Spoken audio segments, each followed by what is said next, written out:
ഒരു മനുഷ്യനുണ്ടായിരുന്നു. പീലാണ്ടി എന്നായിരുന്നു അവൻ്റെ പേര്.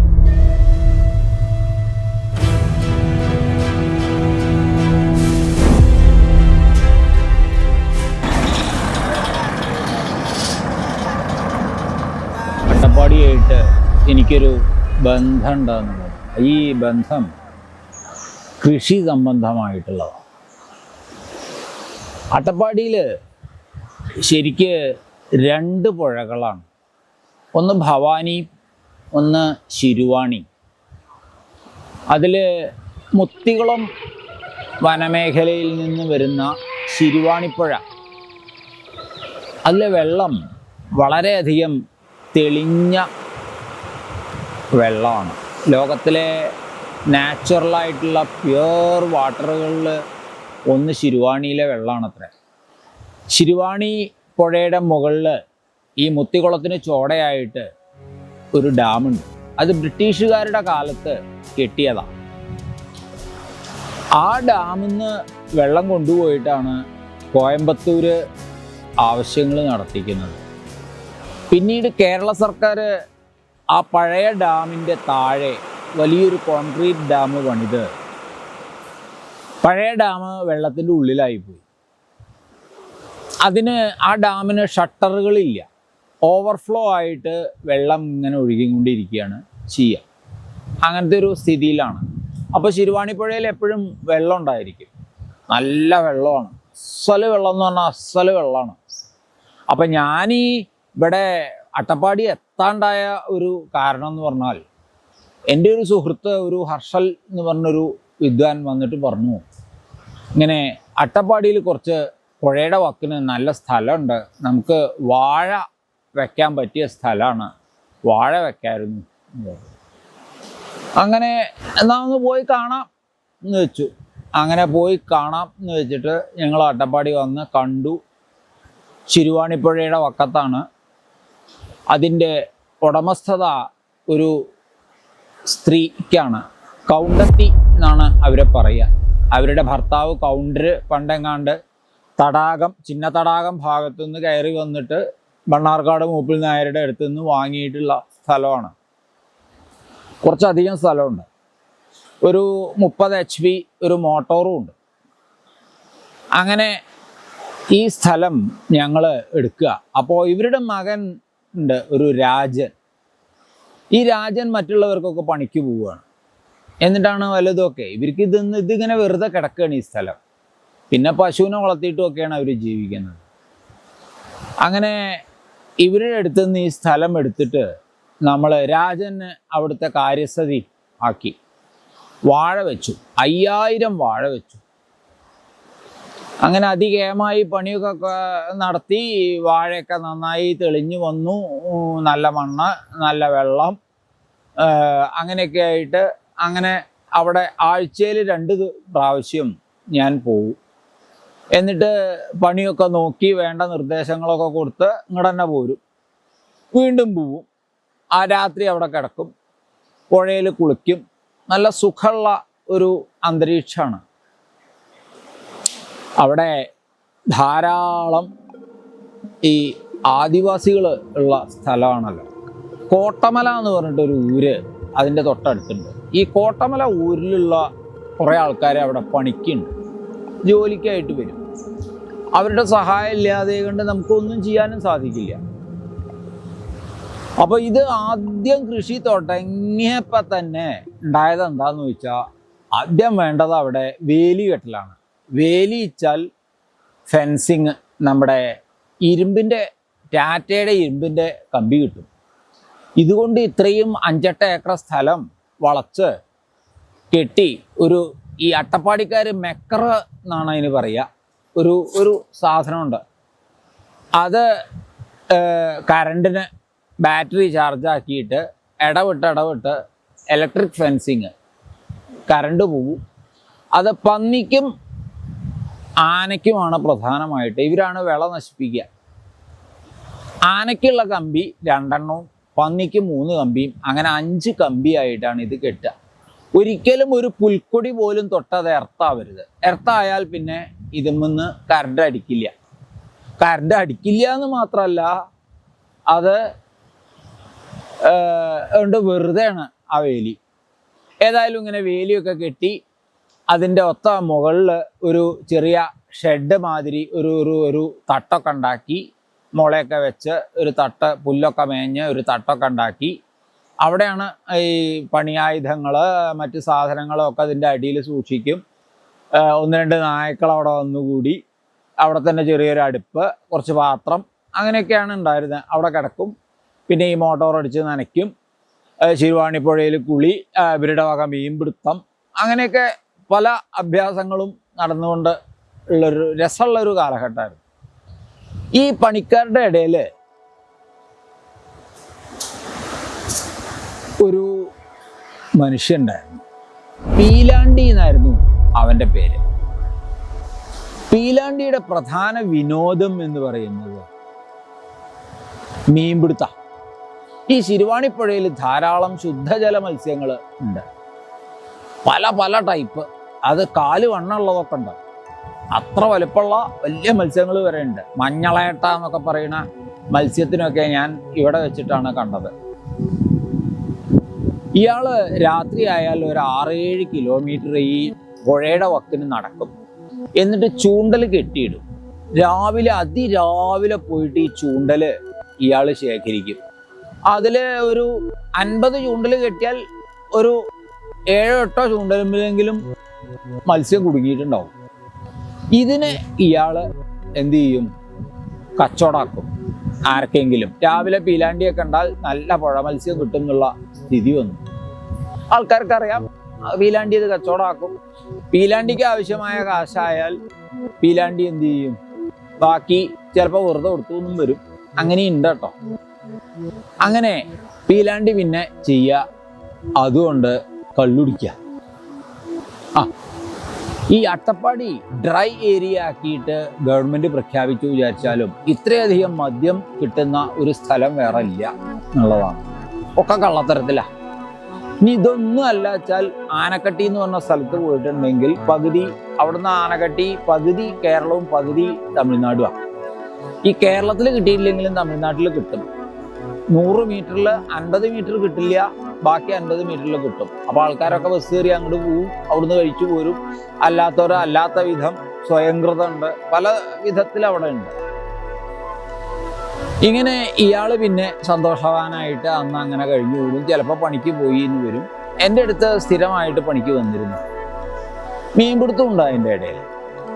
അങ്ങനെ ഇരിക്കെ ഈ പീലാണ്ടിക്ക് ഇടയ്ക്ക് മറ്റേ ആനക്കട്ടിക്ക് പോവുക എന്ന് പറഞ്ഞ, പീലാണ്ടി ആനക്കട്ടിക്ക് പോവുക എന്ന് പറഞ്ഞു കഴിഞ്ഞിട്ടുണ്ടെങ്കിൽ അത് അത്ഭുതമാണ്. കാരണം അല്ലാതെ തന്നെ പീലാണ്ടിക്ക് ഇത് അവിടെ ഇത് എവിടുന്നോ കിട്ടും. പീലാണ്ടിക്ക് വേറെ ഒന്നും കൂടി ഉണ്ട്. 2 മക്കളാണെന്നാണ് എനിക്ക് തോന്നുന്നത്. പീലാണ്ടിയുടെ ഭാര്യയും മക്കളും ഒക്കെ കോട്ടമല ഊരില്ല. പക്ഷെ NSSന്റെ ഒരു വലിയ എസ്റ്റേറ്റ് ഉണ്ട്. ആ എസ്റ്റേറ്റിനോട് ചേർന്നിട്ട് അവിടെയാണ് പീലാണ്ടിക്ക് ഒരു 2 ഏക്കർ സ്ഥലമുണ്ട്. ഇവിടെയാണ് പീലാണ്ടി താമസം. ഒറ്റയ്ക്കാണ്. ഇടയ്ക്ക് ഭാര്യയുടെ മക്കളുടെ അടുത്തൊക്കെ പോകും. പിന്നെ ഇങ്ങനെ ഒരു അവധൂതനായിട്ട് ഇങ്ങനെ നടക്കും. അങ്ങനെ പീലാണ്ടിക്ക് ഈ 2 ഏക്കർ സ്ഥലത്തിന് പുറമേ 2 മൂരികളുണ്ടായിരുന്നു. കിഴക്കമ്മൂരി, നല്ല കൊമ്പൊക്കെ ആയിട്ട് 2 കിഴക്കമ്മൂരികളുണ്ടായിരുന്നു. ഈ കിഴക്കമ്മൂരികളെ പൂട്ടിയിട്ട് വെച്ചാൽ ഈ വിത്തിടാനും അതിനും ഇതിനൊക്കെ പൂട്ടാൻ വേണ്ടിയിട്ട് മറ്റുള്ളവർക്ക് വാടകയ്ക്ക് കൊടുക്കുകയും ചെയ്യും. പീലാണ്ടിയും പൂട്ടും. അങ്ങനെയുള്ളൊരു വരുമാനമുണ്ട്. അങ്ങനെ ഇരിക്കെ ഒരു ദിവസം പീലാണ്ടി സുഖമായിട്ടാണ് പോകുന്നത്. ഒരു ദിവസം ആരോ വന്ന് പീലാണ്ടിയോട് ഈ മൂരികളെ കൊടുക്കണോന്ന് ചോദിച്ചു. പീലാണ്ടി ആദ്യം മടിച്ചു, വേണ്ടാന്ന് പറഞ്ഞു. പിന്നെ ഇവർക്ക് ഈ പുല്ലരിയലും ഇവരെ നോക്കലും എല്ലാം കൂടി ആലോചിച്ചിട്ട് പീലാണ്ടി എന്ത് ചെയ്തു? സമ്മതിച്ചു. 2 കിഴക്കമ്മൂരിനെയും കൂടി 32,000 ഉറുപ്പികയ്ക്ക് അന്ന് കച്ചവടാക്കി. അങ്ങനെ ഇവര് 32,000 രൂപ എണ്ണിക്കൊടുത്തു. പീലാണ്ടിക്ക് ഷർട്ടില്ല. ആകെ ഉള്ളത് ഒരു മുണ്ട് മാത്രമാണ്.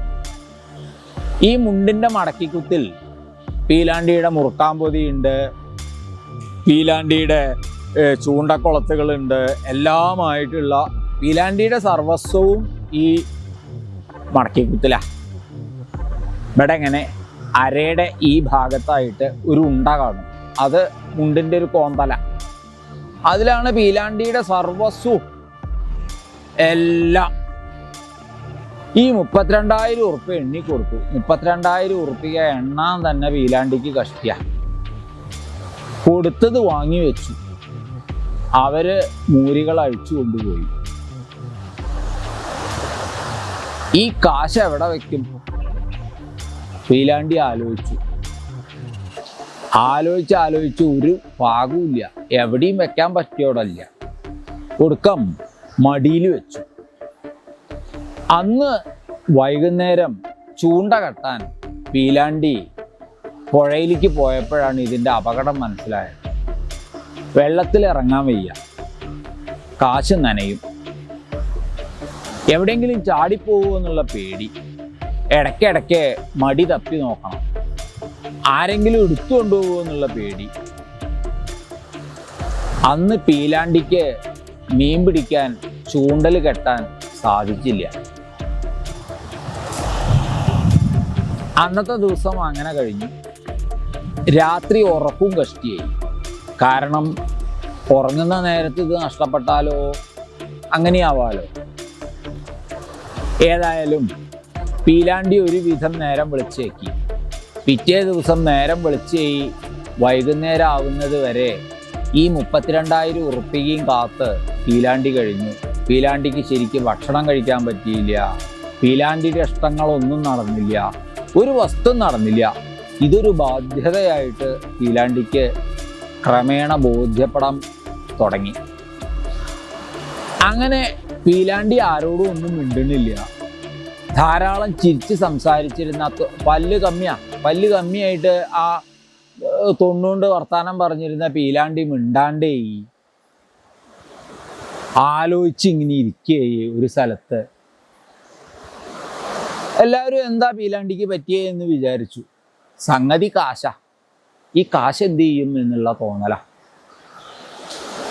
അന്ന് വൈകുന്നേരം ഞാൻ കൃഷി നോക്കാൻ വേണ്ടിയിട്ട് അട്ടപ്പാടി ചെന്നു. അപ്പോൾ അവിടെ പണിക്കാരുണ്ടായിരുന്നു. അങ്ങനെ ഞാൻ അട്ടപ്പാടി ചെന്നു.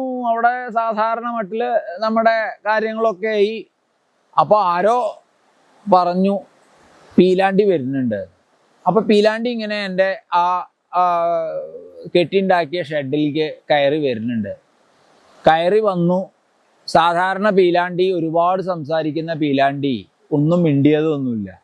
അതിൻ്റെ മുന്നിലൊരു ചെറിയ പാറയുണ്ടായിരുന്നു. അതമ്മിൽ ഇങ്ങനെ വന്ന് മിണ്ടാതിരുന്നു. അപ്പം ഞാൻ വെറുതെ കുശലം ചോദിച്ചു, എന്താ പീലാണ്ടി? എന്നെ മാഷേ എന്നാ വിളിക്കുക. മൂരി വിറ്റു മാഷേ എന്ന് പറഞ്ഞു. ആ, എത്രക്കാ വിറ്റേ എന്ന് ചോദിച്ചു. 32,000 ഉറുപ്പ്യക്ക് ഞാൻ മൂരികളെ വിറ്റു. ഇനി പുതുത് വാങ്ങണുണ്ടോ എന്ന് ചോദിച്ചു. ഇല്ല എന്നുള്ള ഉത്തരമാണ് കിട്ടിയത്. പിന്നെയും പീലാണ്ടി അതേ ഇരുത്തിയിരുന്നു. ഞാൻ കെട്ടിയ ഷെഡിൻ്റെ അവിടെ ഇരുന്ന് നോക്കിയ ഊട്ടിയിലെ മഞ്ഞൂര് എന്ന് പറഞ്ഞ സ്ഥലം കാണും.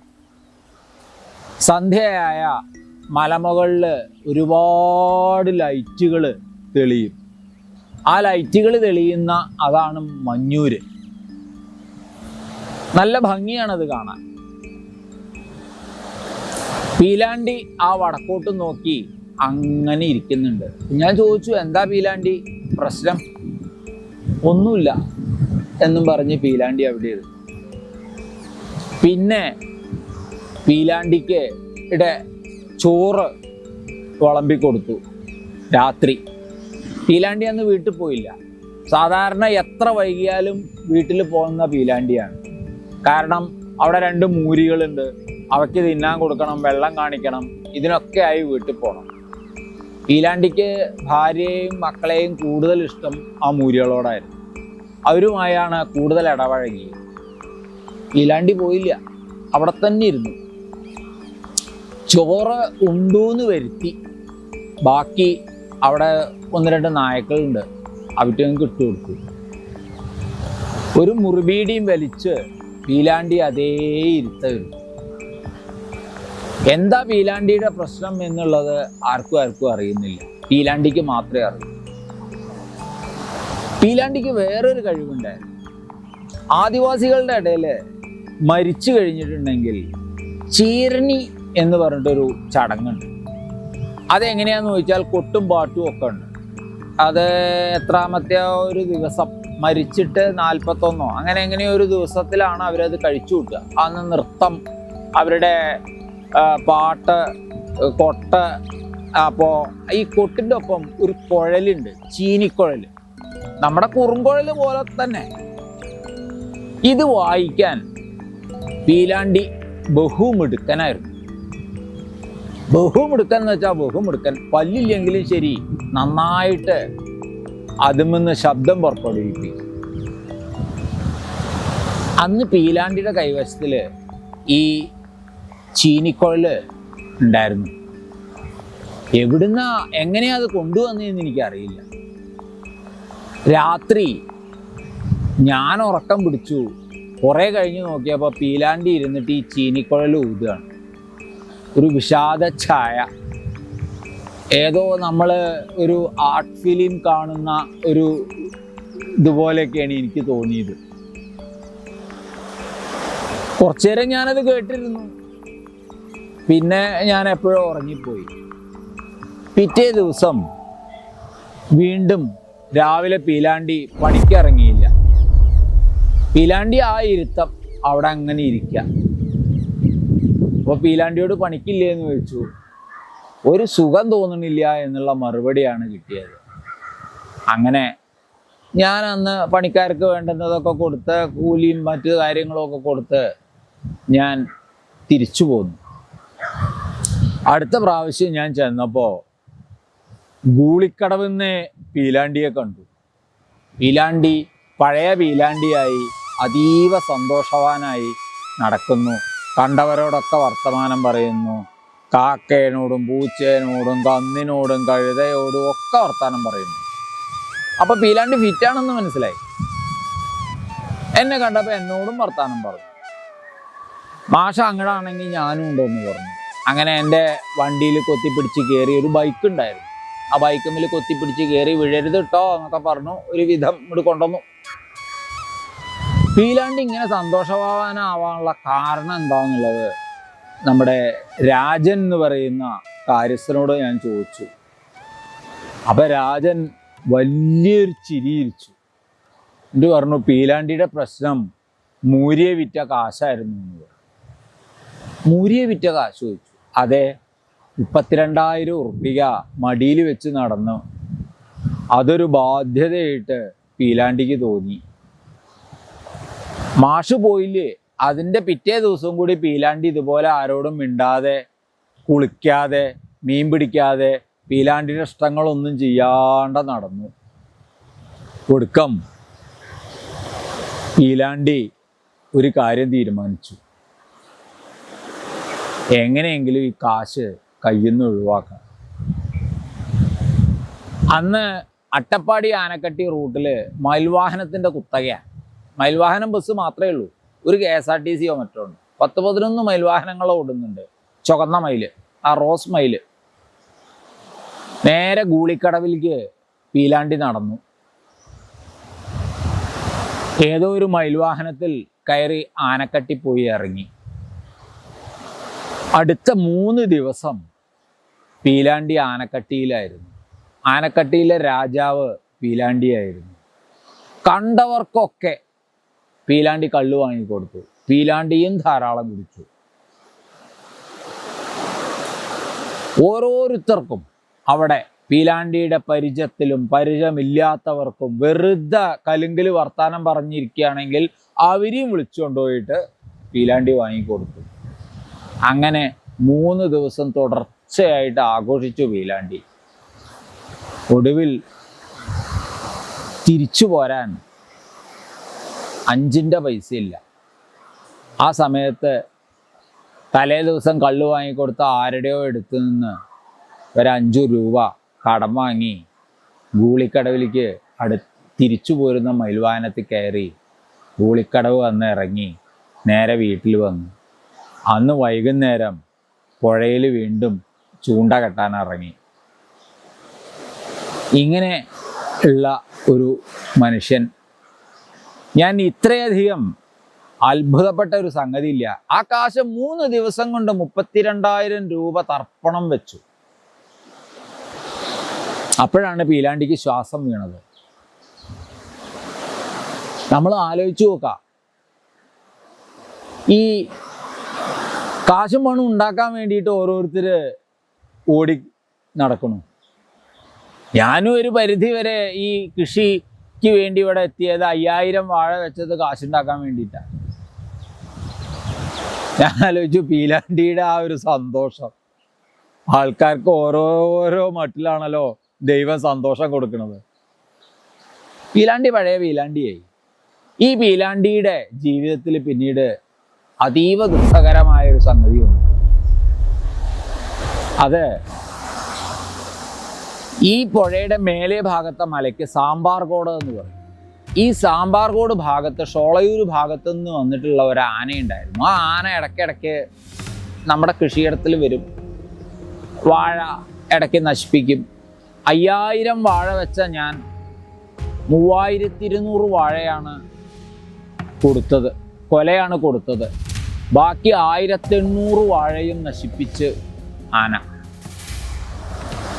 ആനയ്ക്കൊരു രസം, ആന കയറി വരും, ഫെൻസിങ് ചവിട്ടി മറിക്കും, ആന നിരത്തും. അങ്ങനെ 1800 വാഴ എൻ്റെത് ആന നിരത്തി. ഒരു ഭാഗവുമില്ല. ഞാൻ പോരുന്നവരെ ആ ആനയും ഞാനും തമ്മിൽ ഒരുപാട് മുഖാമുഖങ്ങൾ ഉണ്ടായിട്ടുണ്ട്. പുഴയിൽ നിന്ന് കുളിച്ച് കയറി വരുമ്പോൾ ആന വരുന്നതും, ഓടി രക്ഷപ്പെടുന്നതും, മറഞ്ഞു നിൽക്കുന്നതും, ആ വാലിങ്ങനെ നെറുക്കനെ കുത്തിപ്പിടിച്ചിട്ട് ആന ഓടുന്നതും, നല്ല വിരിഞ്ഞ കൊമ്പും എടുത്തു പിടിച്ച കൊമ്പൊക്കെ ആയിട്ടുള്ള നല്ല അസലൊരു ആരോഗ്യമുള്ള ആനയായിരുന്നു. പിന്നീട് ഈ കാര്യസ്ഥനായ രാജന് ഒരു അത്യാഹിതം സംഭവിച്ച് മരണപ്പെട്ടു. അവനെ ഈ കൃഷിസ്ഥലത്ത് തന്നെ സംസ്കരിക്കേണ്ടി വന്നു. അത് ഞാൻ കണ്ണുകൊണ്ട് കണ്ടു നിൽക്കേണ്ടി വന്നു. അതിൽ മനം മടുത്ത് ഞാൻ പിന്നെ ആനയുടെ ശല്യവും രണ്ടുമായിട്ട് ഞാൻ കൃഷി ഉപേക്ഷിച്ച് തിരിച്ചു പോന്നു. ഈ ആന പിന്നീട് ഒരു കൊലയാളി ആനയായി മാറി. 9 പേരെ അവൻ അതിനുശേഷം കൊന്നു. അതിലൊന്ന് പീലാണ്ടിയായി.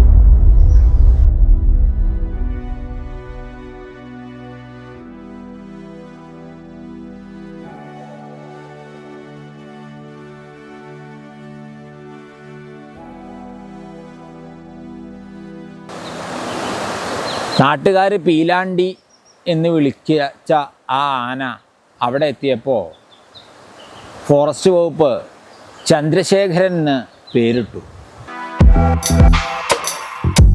9 പേരുടെ ജീവനെടുത്ത പീലാണ്ടി എന്ന കാട്ടാനയ്ക്ക് കോടനാട് ആനക്കളരിയിൽ പുതുജീവിതം. 1 വർഷത്തെ കഠിന പരിശീലനത്തിനൊടുവിൽ മര്യാദക്കാരനായി മാറിയ പീലാണ്ടി ഇനി കോടനാട് ചന്ദ്രശേഖരൻ എന്ന പേരിലായിരിക്കും അറിയപ്പെടുക.